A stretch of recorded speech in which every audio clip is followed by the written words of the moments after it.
Bien, messieurs les ministres, il n'y a pas de consensus aujourd'hui pour envoyer de manière officielle, assumée et endosser des troupes au sol, mais en dynamique, rien ne doit être exclu.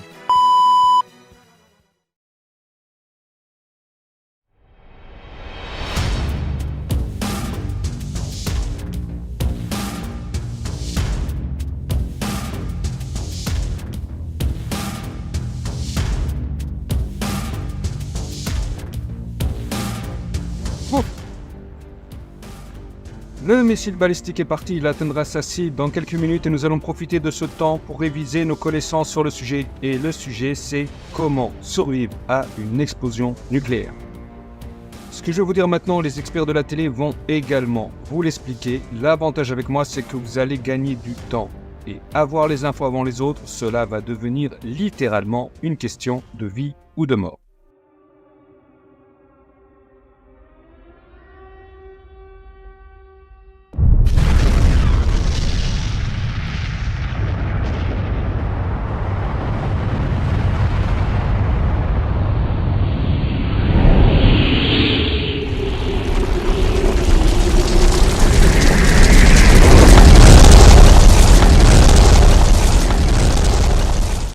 Donc en avant-première pour ceux qui se trouvent au voisinage de l'explosion, inutile de se fatiguer, c'est la mort assurée et instantanée.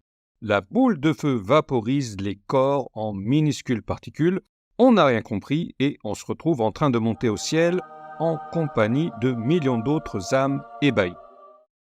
Voilà un petit schéma qui montre les conséquences d'une bombe d'une puissance équivalente à la Tsar Bomba qui remonte aux années 60. Elle était, je le rappelle, d'une puissance de 57 mégatonnes. Depuis ce temps-là, les Russes ont fait des armes encore plus puissantes. Par exemple, il y a le missile balistique Sarmat, surnommé Satan II, qui peut emporter 10 à 15 charges nucléaires simultanément et donc entièrement dévaster un pays de la taille de la France.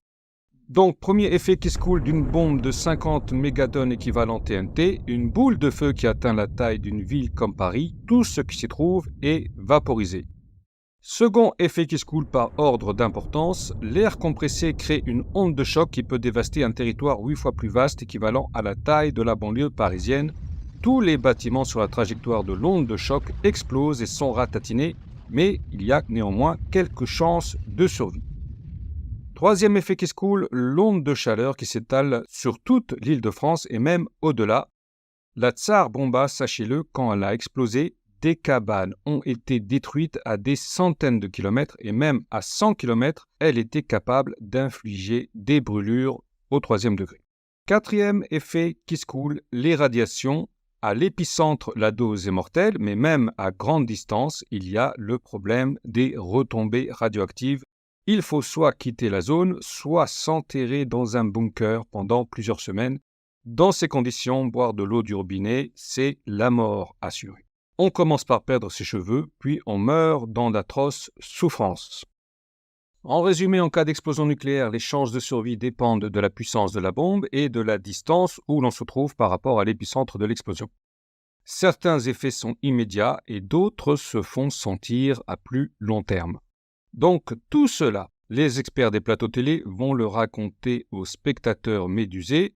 Ce sera la nouvelle normalité et comme d'habitude, les gens seront là, la bouche grande ouverte, à gober tout ce qu'ils racontent.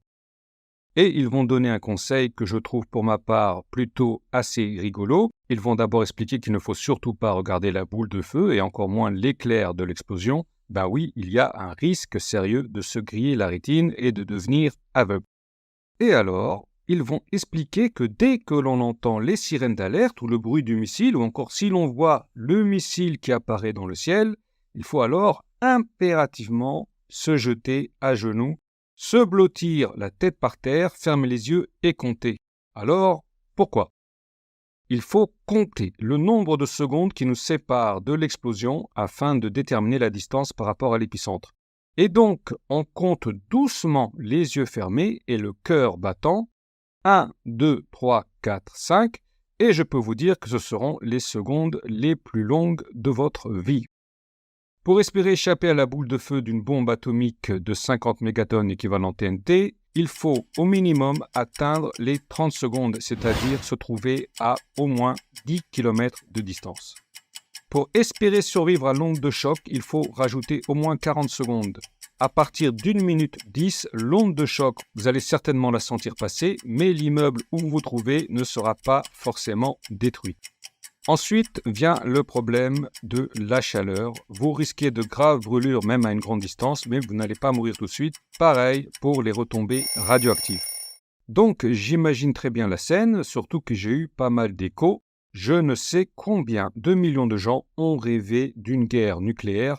Et donc en cas de guerre nucléaire, attendez-vous à ce qu'en une fraction de seconde, votre vie vole en éclats. Ça va se jouer très vite. Par un moyen ou un autre, vous avez reçu l'alerte, le missile vous l'avez vu tomber et vous voilà envahi par des pensées fugaces. « Oh non, pas ça, toutes ces années j'avais cotisé pour ma retraite » ou encore « Oh non, je ne veux pas mourir, j'ai encore de l'argent à la banque » ou encore « Pourquoi moi, qu'est-ce que j'ai fait mon Dieu pour mériter ça ?» Et en plus, je venais juste d'acheter la PlayStation 5 et je n'ai même pas eu le temps d'y jouer. Et en l'espace d'un instant, vous voilà donc dans la position du mahométan en prière et c'est là que cela devient rigolo. Déjà que l'on vous a convaincu qu'il fallait se couvrir le visage avec un masque, alors que pendant des années, on nous avait expliqué qu'à cause de la laïcité et même de la sécurité, il fallait à tout prix empêcher les musulmanes de porter un tel masque. Et alors, on les chassait de partout.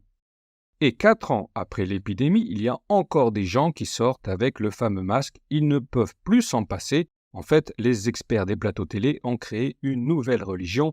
C'était la religion de la Sainte Picouse qui devait nous ramener au paradis de la vie d'avant. Et rappelez-vous, dans cette religion, les antivax jouaient le rôle des hérétiques qu'il fallait interdire et même emprisonner. Il était question d'aller les chercher, de leur mettre les menottes et de les embarquer.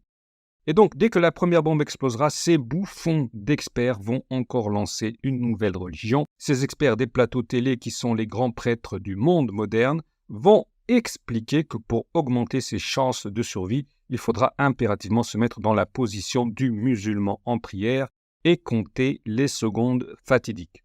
Il faudra y voir là une sacrée ironie que la providence divine infligerait à ceux qui se moquaient des pratiquants musulmans. Ce serait quand même incroyable de voir des chrétiens, des juifs, des athées et même des francs-maçons se prosterner ainsi.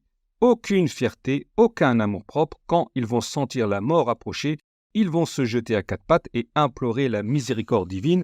Et si jamais ils en réchappent, je suis prêt à parier qu'ils vont faire comme s'il ne s'était rien passé. Comme maintenant, ils font comme s'il n'y avait pas eu 100 000 morts supplémentaires en France. Tout va bien, l'opération s'est bien déroulée, nous avons eu raison de croire en la science et de servir les intérêts de l'industrie la plus corrompue du monde.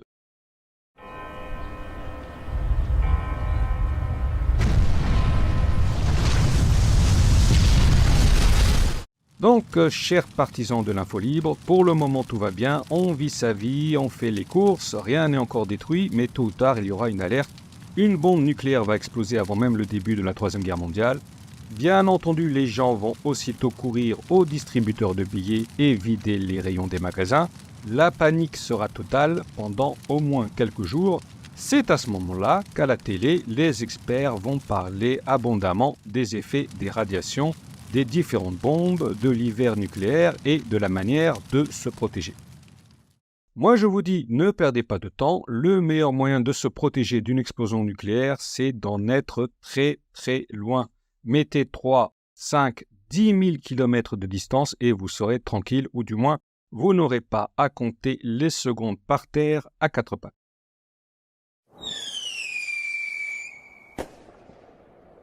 Cette vidéo est maintenant terminée. La dernière fois, j'avais demandé 1200 likes. Il y en a eu plus de 2000. Ça a fait un léger coup de pouce. Et pour vous remercier, je vous propose en accès libre sur Patreon cette vidéo qui fait le lien entre la Sainte Picouse et la fameuse marque de la bête.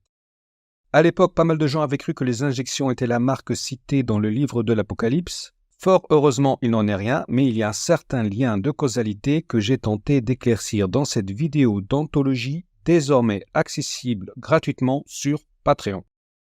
Et sur ce, je vous dis au revoir et à la prochaine.